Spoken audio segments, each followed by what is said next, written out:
하나님께 사랑받는 사람, 어떻게 세상을 살아갈 것인가? 하나님의 사랑 안에 거하는 사람은 어떠한 사람인가 하는 것을 우리가 오늘 본문 말씀을 통해서 다시 한번 마음에 새기겠습니다. 이 말씀을 보면은 하나님의 사랑을 받는 것이 얼마나 행복한 일인가 하는 것을 알게 되죠. 모든 말씀이 다 마찬가지입니다만은 그 말씀을 믿음으로 마음에 받아들이고 믿음으로 또 실천하고 믿음에 눈을 들고서 우리의 발걸음을 바라보면서 나아가게 되면은 우리의 모든 발걸음은 행복할 수밖에 없습니다. 어떠한 상황에도 어떠한 형편과 처지에 처하여도 항상 행복할 수밖에 없습니다. 모든 사람들이 도무지 이해할 수 없다 하고 저 사람은 미쳤다 그렇게 말해도 그래도 행복합니다. 너무나도 부족하고 너무나도 어리석고 너무나도 답답하고 너무나도 막막해 보이고 너무나도 한심해 보여도 하나님의 사랑을 받는 진실한 사람들은 행복한 것이죠. 이게 바로 온전한 믿음을 가진 사람들의 삶의 모습인 것입니다. 그런데 우리는 왜 행복하지 않는가? 하나님의 사랑받는 사람이고 나도 하나님을 사랑하고 내가 예수를 사랑하고 예수를 믿는다고 하는데 왜 나의 삶은 행복하지 않는가? 왜 나는 마음에 즐거움이 없는가? 왜 나는 이 삶에 기쁘고 즐겁지 아니한가? 왜 평안하지 않는가? 여러 가지 많은 생각에 사로잡히고 그러다 보니 시험에 들기도 하고 또 이러한 것들이 자꾸만 반복되다 보니까 그것이 고착화되어 버렸습니다. 고착화 되어 버려서 좋지 못한 습관이 되어 버렸다는 것이죠. 그래서 그냥 그대로 살아가는 겁니다. 이건 신앙생활이 아닙니다. 우리의 신앙생활은 고차가 되어져서는 안 돼요. 습관적으로 그렇게 이루어져서도 안 된다는 것입니다. 왜? 믿음은 살아있는 것입니다.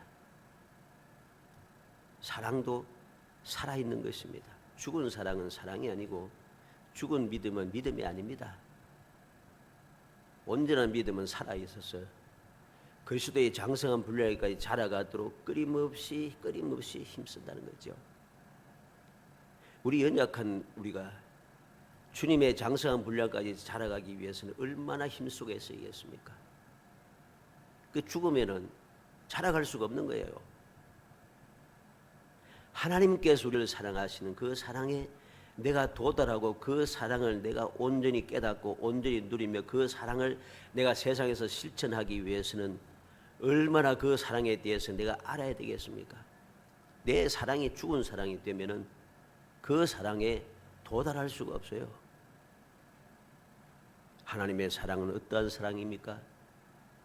독생자를 아낌없이 보내주신 사랑, 세상에 보내서 죽게 하신 사랑.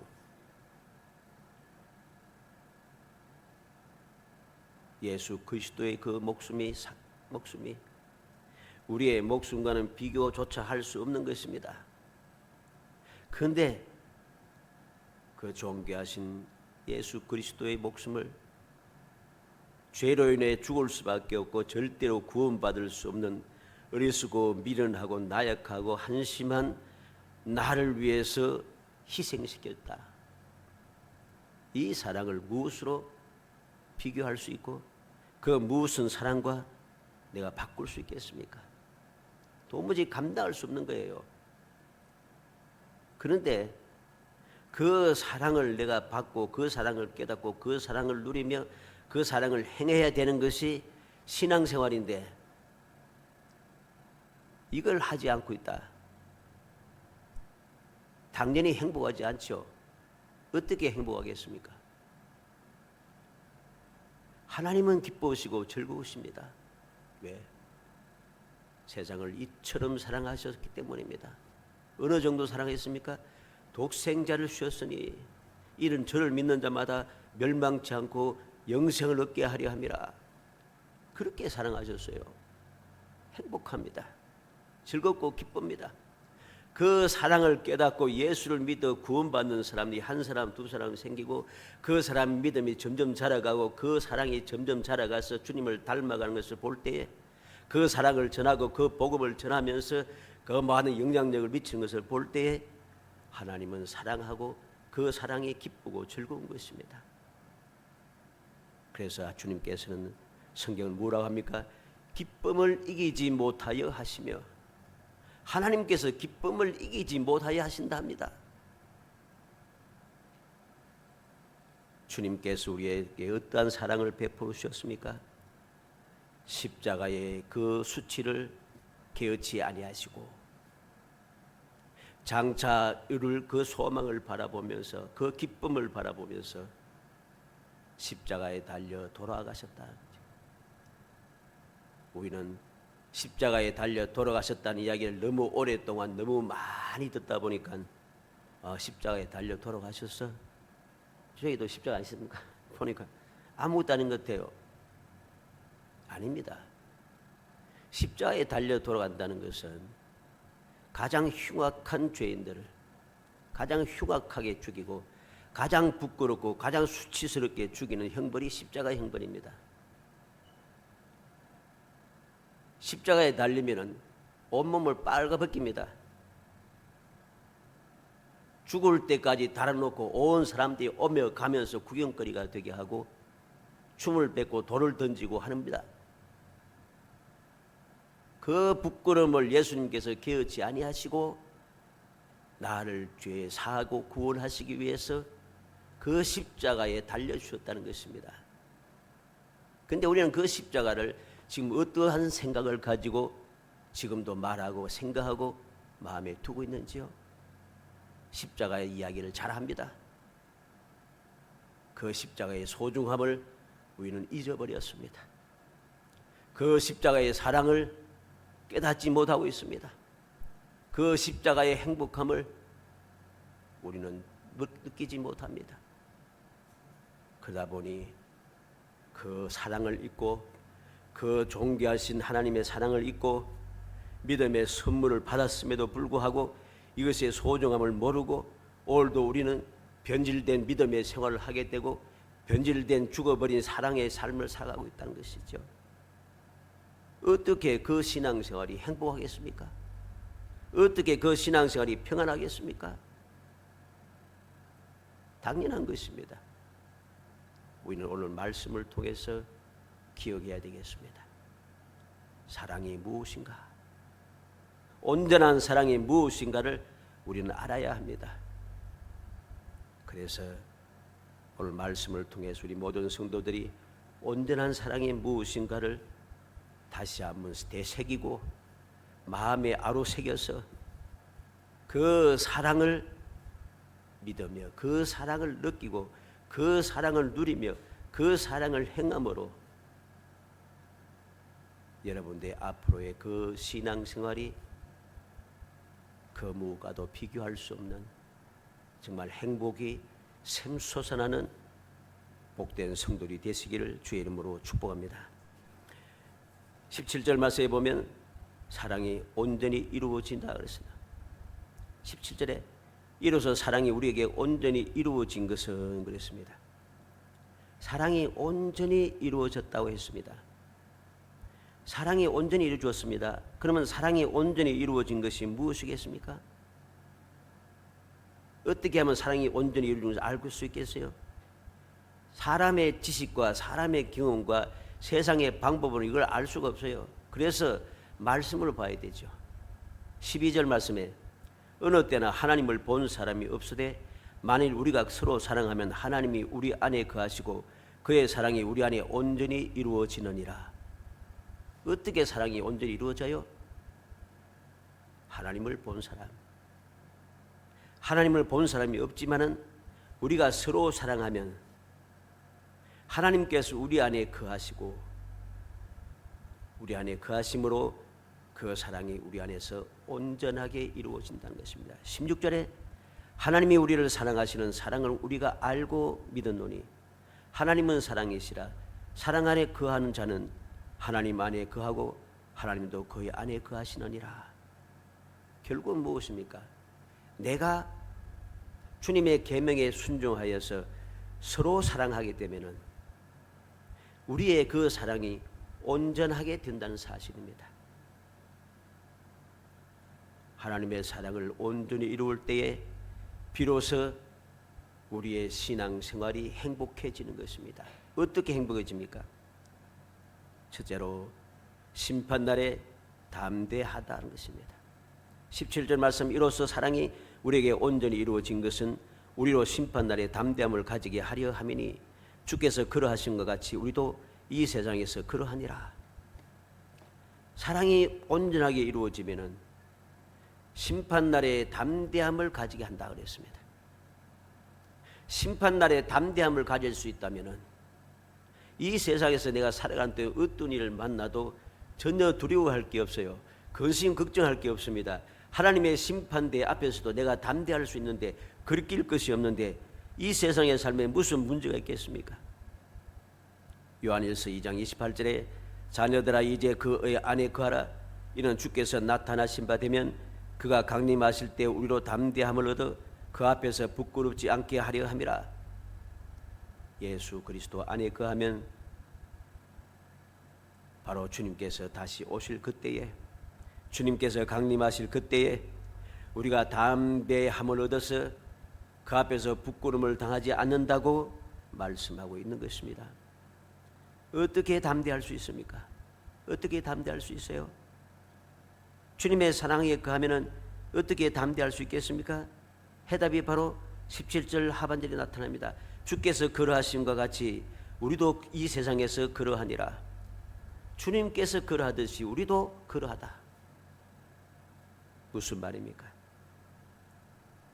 예수님께서는 죄악 세상을 이기신 분입니다.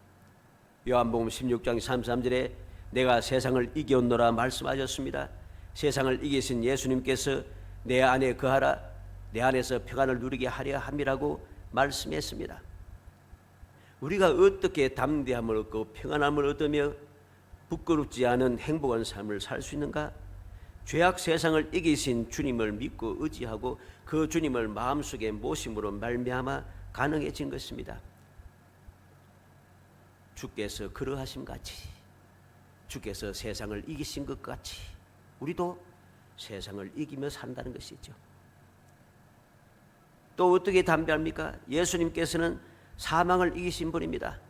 디모데후서 1장 10절에 그는 사망을 패하시고 복음으로써 생명과 썩지 아니할 것을 드러내신지라. 예수님께서 이 땅에 오심으로 말미암아 주님께서 사망을 패하여 버렸다는 거죠. 사망이 왜 왔습니까? 죄 때문에 온 거죠. 죄 때문에 이 세상에 사망이 왔는데 주님께서 오셔서 그 사망을 패하셔 버렸다는 거죠. 어떻게 패하십니까?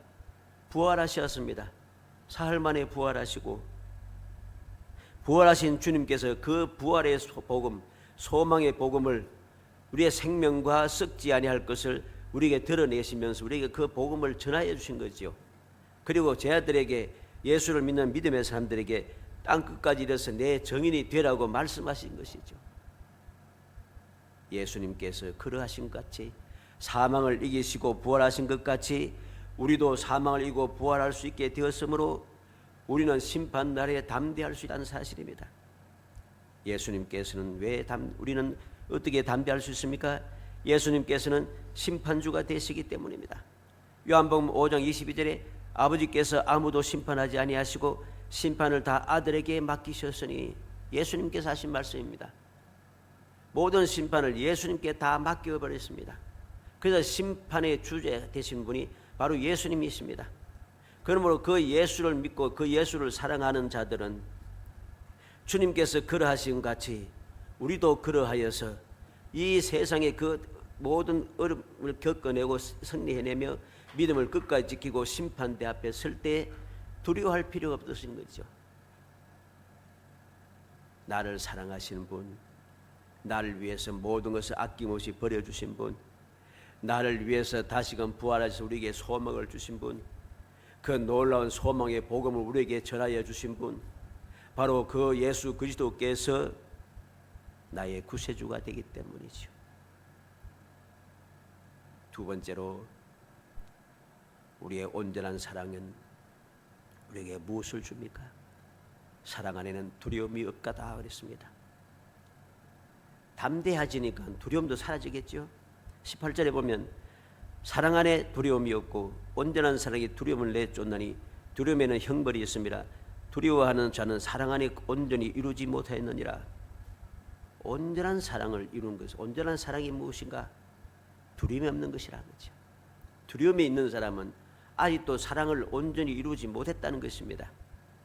누가복음 12장 7절에 너희에게는 심지어 머리털까지도 다 세신 바 되었나니 두려워하지 말라. 너희는 많은 참새보다 더 귀하니라. 주님께서 말씀하십니다. 너희는 참새보다 더 귀한 존재라. 그래서 두려워하지 말라 합니다. 우리의 머리털까지 다 세고 계시다는 것이죠. 우리에 대하여 속속들이 다 알고 계시다는 것입니다. 나를 사랑하시는 분은 나를 너무나도 잘 알고 있기 때문에 나를 모든 것을 아시고 이해하시고 돌봐주시고 인내하시고 사랑하시며 참아주시고 기다려주시는 분입니다. 그래서 두려움이 없습니다. 우리를 구속하기 위해서 독생자를 주셨음을 알아야 됩니다. 로마서 8장 32절에 자기 아들 아끼지 아니하시고 우리 모든 사람을 위하여 내주시니가 어찌 그 아들과 함께 모든 것을 우리에게 주시지 아니하겠느냐. 아들을 아끼지 아니하고 주시는 하나님, 그 사랑의 하나님 아버지께서 아들과 함께 모든 것을 우리에게 당연히 주신다는 거죠. 주시지 아니하겠느냐? 반드시 주신다는 것입니다. 그래서 이 사랑을 알고 이 사랑 안에 거하는 사람, 이 사랑을 온전히 이룬 사람은 두려워할 필요가 없다는 것입니다. 왜 두려워하지 않는가? 첫째는 온전한 사랑은 두려움을 내쫓는다고 했습니다. 18절 말씀에 뭐라고 했습니까? 온전한 사랑이 두려움을 내쫓나니 그랬습니다. 두 번째는 18절 중간에 두려움에는 형벌이 있습니다. 두려움에는 형벌이 있기 때문입니다. 형벌이 있다는 것을 아니까 내가 형벌을 받을까 심판받을까 그래서 두려워하는 것이죠. 그런데 우리는 두려워할 필요 없습니다. 왜? 형벌 받지 않는다는 것입니다. 주님께서 나의 죄를 다 속하여 주시기 때문에 나는 이제 죄인이 아니고 의인이 된 것이죠. 의인이 된 우리는 형벌 받을까 두려워할 필요가 없습니다. 이제는 사랑을 받는 자는 형벌에서 자유로워졌기 때문에 사랑 그 안에 온전한 사랑 안에는 두려움이 다 저절로 사라지게 되죠. 세 번째는 무엇입니까? 두려워하는 자는 사랑을 온전히 이루지 못한 것이기 때문입니다. 18절 끝에 두려워하는 자는 사랑 안에서 온전히 이루지 못하였느니라. 온전한 사랑을 두려움을 내쫓고 온전한 사랑은 두려움의 형벌이 있음을 알기 때문에 사랑을 잊지 못한 사람은 두려워할 수밖에 없는데 온전한 사랑을 가지고 있는 사람은 두려워하지 않는 것이죠. 형벌이 없다는 것을 알기 때문이죠. 두려워한 자는 사랑을 온전히 준 것이 못한 것을 알기 때문에 두려워할 수밖에 없습니다. 그러나 온전한 사랑을 가진 사람은 두렵지 않습니다. 왜? 주님께서 나의 모든 것을 다 해결해 주시고 나를 끊임없이 돌봐주시고 지금도 보좌 우편에서 우리 위하여서 끊임없이 기도하고 계시기 때문이죠. 무슨 문제가 있겠습니까? 로마서 8장 28절에 우리가 알거니와 하나님을 사랑하는 자 곧 그의 뜻대로 부르심을 입은 자들에게는 모든 것이 합력하여 선을 이루느니라. 바울 사도가 이 놀라운 사실을 깨달았지요. 하나님의 사랑을 깨닫고 나고 그 사랑을 온전히 이루고 나니까 아무것도 두렵지 않아요. 하나님을 사랑하는 자 뜻대로 부르심을 입은 자들에게는 모든 것이 합력하여 선을 이루더라. 예수님을 만나기 전에는 예수님의 사랑을 깨닫기 전에는 그는 이것을 전혀 알 수가 없었어요. 그는 유명한 가말리엘 문안에서 모든 율법적 성경 말씀을 배우고 연구했던 사람임에도 불구하고 알지 못했어요. 근데 예수님을 만나자마자 이 놀라운 사실을 그는 깨달았던 것이죠. 그래서 로마서 8장 33절에 누가 능히 하나님께서 택하신 자들을 고발하리요? 아무도 고발할 수 없습니다. 34절에 누가 정죄하리요? 아무도 정죄할 수 없습니다. 35절에 누가 우리를 그리스도의 사랑에서 끊으리요? 이 사랑에서 아무도 나를 끊을 수가 없습니다. 얼마나 놀라운 사랑입니까? 아무도 고발하고 정죄할 수 없고 아무도 그 사랑에도 끊을 수 없으니 우리는 두려워할 필요가 없습니다. 그래서 로마서 8장 37절에 이 모든 일에 우리를 사랑하시는 이로 말미암아 우리가 넉넉히 이기느니라. 세상의 모든 것을 우리는 넉넉하게 이겨낼 수가 있습니다. 우리를 사랑하시는 그 사랑으로 말미암아 예수 그리스도로 말미암아 우리는 넉넉하게 이기는 사람이 됩니다. 그래서 온전한 사랑을 이룬 사람은 두려워하지 않는다는 것입니다. 마지막으로 사랑을 온전히 이룬 이유가 무엇이겠습니까? 사랑한다 하면서 미워한다는 것은 거짓말한 것을 깨닫게 한다는 것입니다. 20절에 누구든지 하나님을 사랑한다고 하고 그 형제를 미워하면 이는 거짓말하는 자니 보는 바 그 형제를 사랑하지 아니하는 자는 보지 못하는 바 하나님을 사랑할 수 없느니라. 진리를 알기 때문이죠. 진정한 사랑이 온전한 사랑이 무엇인가를 알게 해주기 때문입니다. 온전한 사랑이 무엇이에요? 미워하지 않는다는 것입니다. 왜? 미워하는 것은 미워하면서 사랑한다는 것은 거짓말이라는 것을 알게 됐다는 것이죠. 이전에는 몰랐는데 사랑을 온전히 이루고 나니까 아 이게 잘못되었구나 알게 되고 마음에 자꾸만 가책을 받고 진정 온전한 사랑을 하기 위해서 우리가 힘쓰고 애쓰게 되고 기도하고 열심을 내고 주님을 닮아가려고 점점 노력하게 되는 것이죠. 왜 거짓말이겠습니까? 왜 거짓말이라 하겠습니까? 형제를 미워하는 것이 왜 사랑한다는 말이 거짓말을 합니까? 20절 하반절에 보는 바 그 형제를 사랑하지 아니하는 자는 보지 못하는 바 하나님을 사랑할 수 없느니라. 보는 형제도 못 사랑하는데 안 보이는 하나님을 사랑한다는 말은 완벽하게 거짓말이라는 것이죠. 그래서 오늘날 하나님을 사랑합니다 하면서 끊임없이 사랑을 주장하는 사람들 보면은 그 신앙생활이 엉망진창입니다. 불의와 불법이 가득 차 있습니다. 가서는 아니 될 곳에 가고 해서는 아니 될 일을 하면서 이상하게 살아가고 있습니다. 그러면서 하나님을 사랑한다 합니다. 얼마나 그들이 거짓말하고 있는지 거짓말이 쌓이면은 돌이킬 수가 없습니다. 그래서 우리는 요한계시록 20장과 21장에서 무엇을 봅니까? 구원받지 못하고 영원한 멸망에 빠지는 사람 중에 누가 있습니까? 모든 거짓말하는 자 딱 들어 있습니다. 사랑하는 성도 여러분, 우리는 명심해야겠습니다. 19절에 보니까 우리가 사랑하면 그가 먼저 우리를 사랑하셨습니다. 왜 내가 사랑을 해야 되는가? 왜 나는 사랑을 온전히 이루어야 하는가? 이유가 있습니다. 하나님께서 먼저 나를 사랑해 주셨기 때문이죠. 나를 먼저 사랑했다는 것이 무슨 말입니까? 나는 사랑받을 자격이 없어요. 아담과 하와가 범죄함으로 어떻게 되었습니까? 에덴 동산에 살 수가 없었어요. 그래서 에덴 동산에 살면은 그는 죽을 수밖에 없어요. 그래서 에덴 동산에서 그는 쫓겨나게 된 것이죠. 다시는 하나님의 영과 함께 할 수 없게 되었습니다. 왜? 죄를 지었기 때문인 것입니다. 그런 나를 하나님께서 먼저 사랑해 주셨다. 자격 없는 나를 사랑해 주셨다는 것이죠. 그러므로 우리는 먼저 하나님의 사랑을 받았으니까 그 사랑을 온전히 깨닫고 소중하게 여기며 내가 이리 사랑을 받았으니까 나도 사랑을 해야지.